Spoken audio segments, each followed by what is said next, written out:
ภาพบรรยากาศยามแรงบาดนี่พี่น้องกำลังไก่สิเข้าคอกไก่กำลังซุ่มกันสิเข้าคอก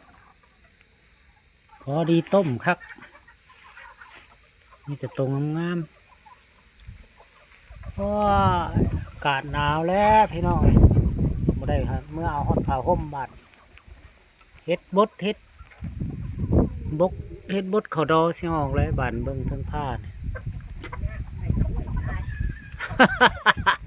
ใบกล้วยลายห่มใบกล้วยเอาพี่น้องบ่ได้เมื่อเอาผ้าห่ม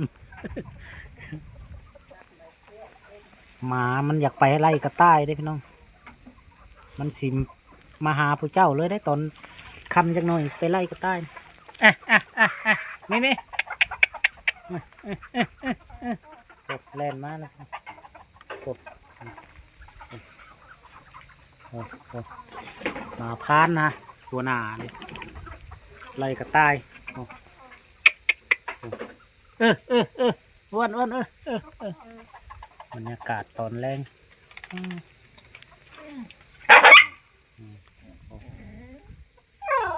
รอถ่าอยากไปไล่กระต่ายแล้วนี่